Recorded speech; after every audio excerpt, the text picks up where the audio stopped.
Hi, I'm Joni Patry, and welcome to my YouTube channel.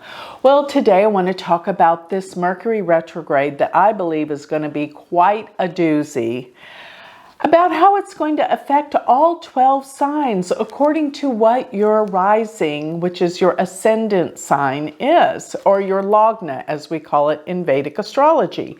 Now, remember, I am always talking about the sidereal Vedic chart. I'm a Vedic astrologer. So if you don't know your sidereal ascendant or your sidereal moon sign, I want you to listen to both of those. But if you don't know what they are in sidereal Vedic astrology, go to my website, look it up, put in all your birth information, and you will find out.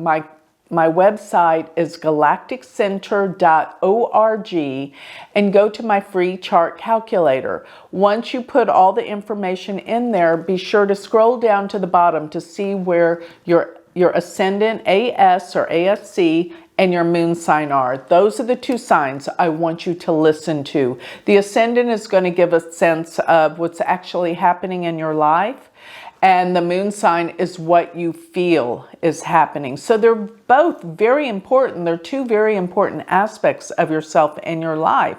So pay attention. And let me remind everyone, no, you cannot listen to your Western tropical placements. It will be incorrect. So I want you to get the full benefit out of this. So please make sure you know what your ascendant and your moon sign are in sidereal Vedic astrology. So now that I've made my point pretty clear, let's get to work here, because let me just say, this is going to be the last 2 weeks of January so intense.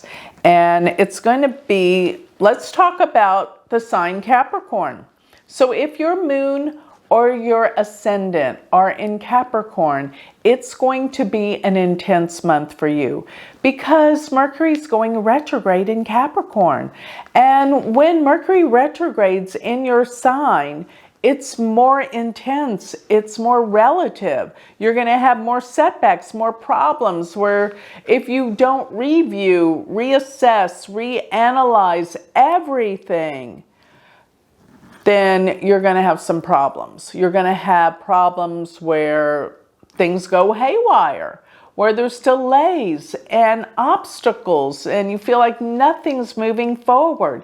But if you really do the work, reflect, bring back things, reflect, reanalyze, review what you're doing, you can avert so many problems, because this is really what it's all about. Mercury makes us look back because the planet's going backwards, the planet of intelligence and of the thinking mind is reverting backwards. So it's a good time to take off and go on vacation, really. Just be aware that traveling will be very complicated. Getting places will be very complicated.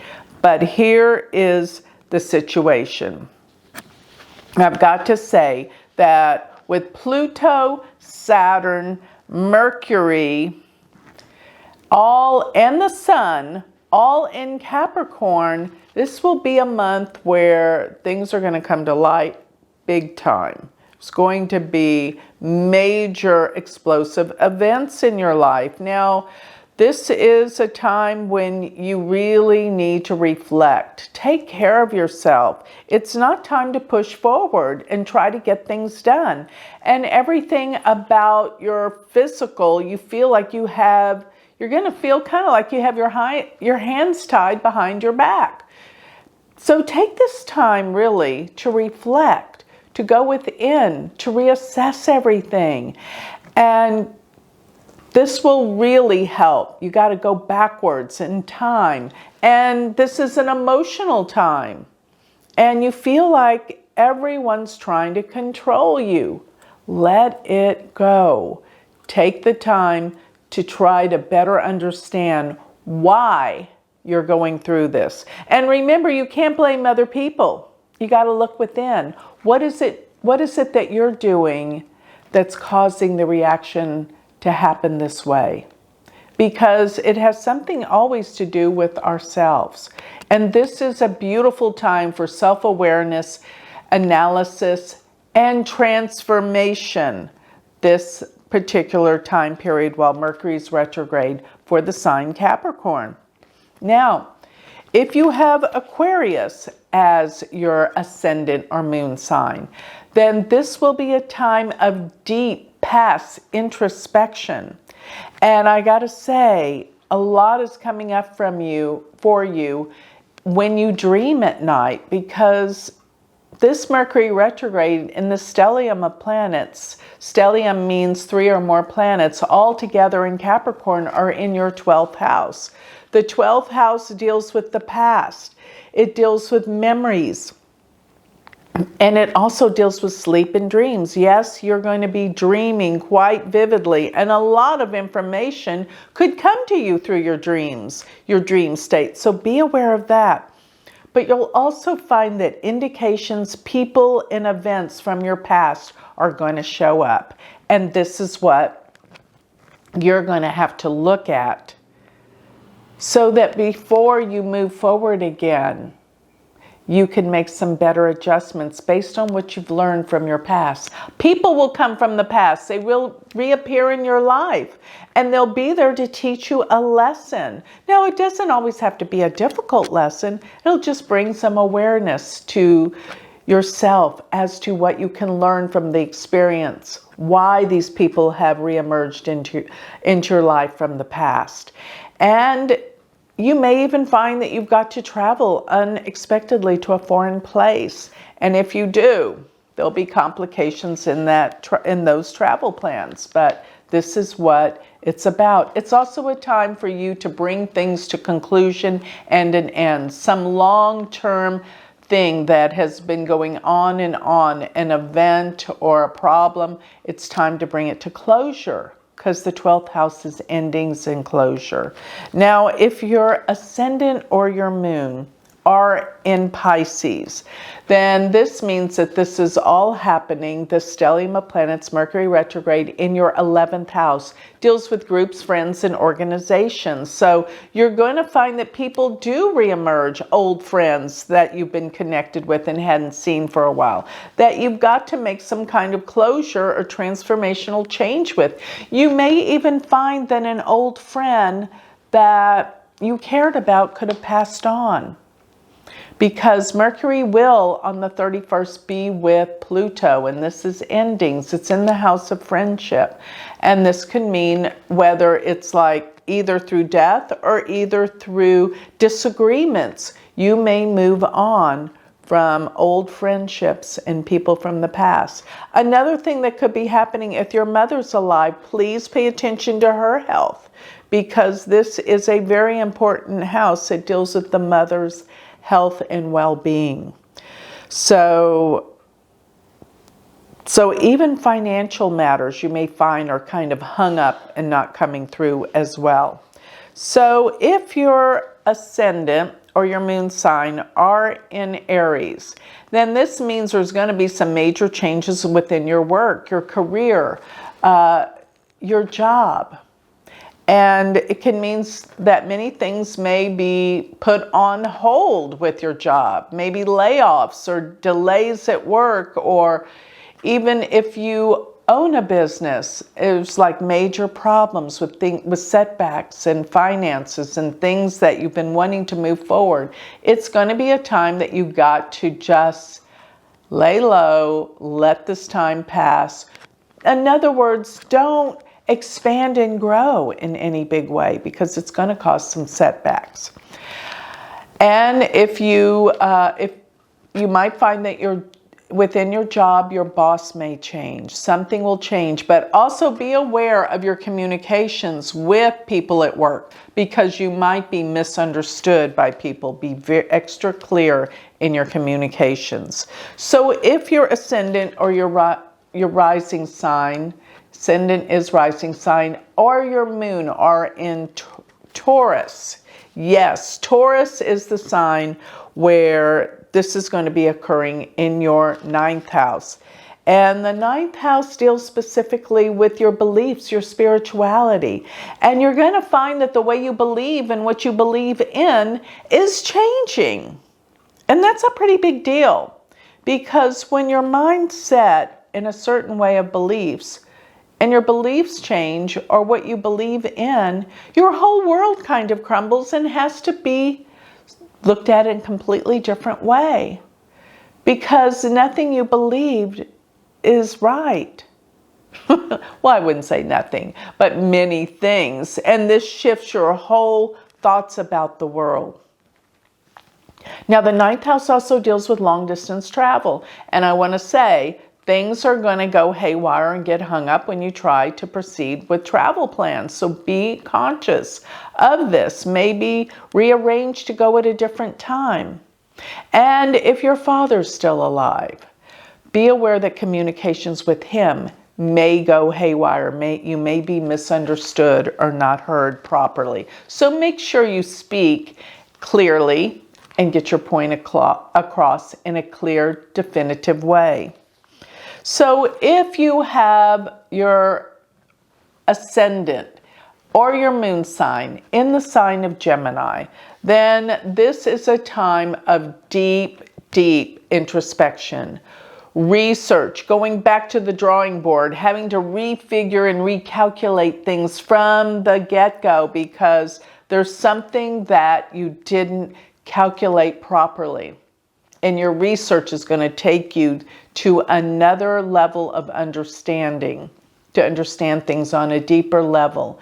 And even metaphysical, you will have information come from other people on the other side, possibly, that are trying to get a message across to you. Listen, be aware, yes, it's real, it's happening. And that information can be very, very important for your future. Now, another thing, because it's in the 8th house, and this is a very difficult house, this might be a time when people around you that you've known for a long time, they could pass. This is the house of death. Not to scare you or anything. It's not your death by any means, but let me put it this way. Your understanding and your interest in life after will become more intense. Sometimes that's because somebody you know does pass. But even if it's not someone you know, all of a sudden you become so interested in life after death. Yes, you will have these deep yearnings and searching for that as well. But be very careful, stay out of any scandals or anything that deals with scandalous behavior, because at this time you could get caught in something you don't want to be caught in.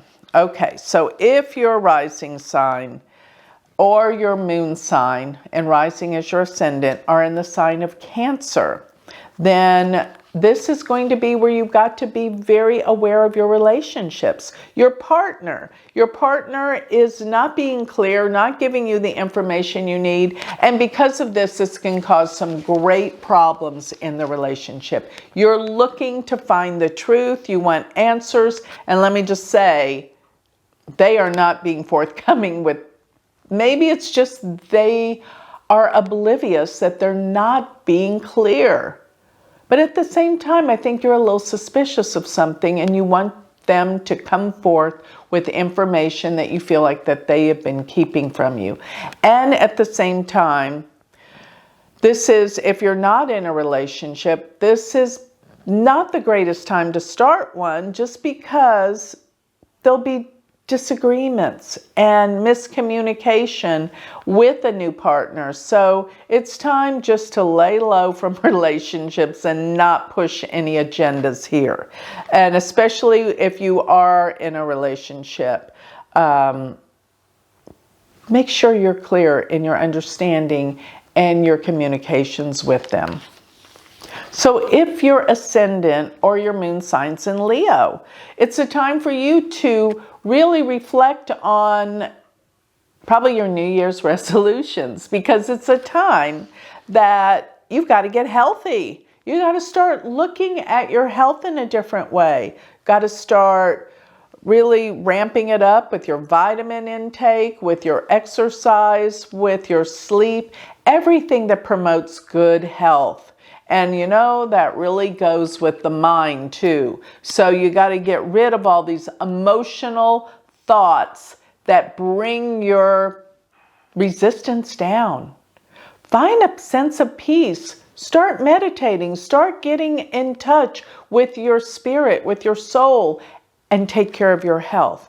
And you may find also that co-workers, people that you work with, are so flaky. They're not clear. They mess up things. There's misunderstandings, so many problems in the area of your work with co-workers or employees. Make sure that you're clear with them during this time.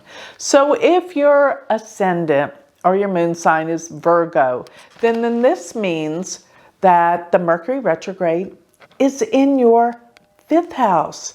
And the 5th house deals with creativity. You may find that you go back and you have the urge to recreate things, to take up your artistic talents, to write. This is something that's being re-evaluated, re-emerging into your life. This is, you want to bring something back. But at the same time, the 5th house is children. If you have children, please pay attention to them. They're trying to tell you something, and many times children don't know how to, so they act out. And for the most part with Mercury retrograde, they're not being clear. They're not communicating with you the way that they should. So and it can deal also with their learning, their education. Take time to make sure that you know what's going on with your children, with education, with what they're feeling and what they're learning.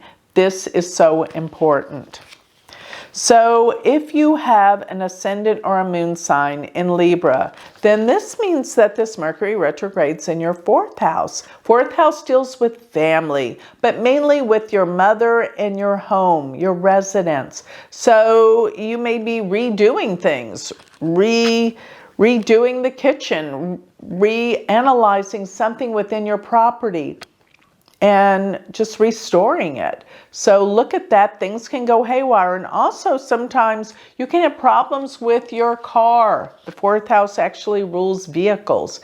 But make sure that you are clear with your understanding and your communication at this time with your mother if she's still around. And anything to do with family matters, the sense of bringing security into the home. This is a time that you've got to work to make sure things are secure. So in other words, make sure you have insurance on your car, your house, all those things that give a sense of security. This is what you have to focus in on during this Mercury retrograde. So if during this Mercury retrograde you have a moon in Scorpio or your ascendant's in Scorpio, then this means that this Mercury is in your 3rd house. And the 3rd house deals with your communications. This will definitely affect you pretty hard because this does deal with your ability to communicate with people. And you got to make sure you're more clear during this time because you could come off to people as being vague or leaving things out or not being aware. And because the 3rd house deals with our thinking mind, you'll be more absent-minded, pay attention, and traveling things will go haywire. But the 3rd house also deals with your brothers and sisters. So make sure that you're clear with them. Make sure that you tell them what you need to tell them and make sure they understand, because miscommunications and misunderstandings can occur with siblings during this time. So the last one, if your ascendant or your moon sign is in Sagittarius, then this means that the Mercury retrograde's in your 2nd house. The 2nd house deals with finances. Make sure you know exactly where your money's going, because you may dig up that you've been paying an expense that you didn't know about for a long period of time. check this out. It's a time for review. And that's what you must do. Review all your financials. Make sure that your money's going to the right places. At the same time, the second house deals with our voice. So please make sure that when you speak, you're clear, concise, you make your point relevant. Make sure, ask people, do you understand? And let them tell you what you just said to make sure that they're getting what you're trying to communicate. Now, the second house is also a house of family. So there may be misunderstandings and problems within the family because people assume you know what each other are feeling, and you don't. So make sure things are clear, concise. People understand what you're trying to get across. And this Mercury retrograde will not be as much of a problem as it would if you were unconscious to the effects of this transit. So with that, I have covered all 12 signs, how this Mercury retrograde is going to affect us. So it's only 3 weeks. It's not the end of the world, but please pay attention and take into account that Mercury retrograde is always about miscommunications, not hearing things correctly, not understanding things correctly. And it's a time to pull back and reflect instead of moving forward. So with that, I'd like to close. Remember, if you would like to learn Vedic astrology, go to my university website. We have a stellar community of astrologers, and we'd love to have you join our community. Go to universityofvedicastrology.com, and if you would like to get a reading, learn more about me, go to my website, which is galacticcenter.org. And don't forget, while you're at my website, to look at my beautiful spiritual jewelry. I'm wearing one of the pearl malas that remind us of our representation of our spiritual path here on planet Earth. Thank you.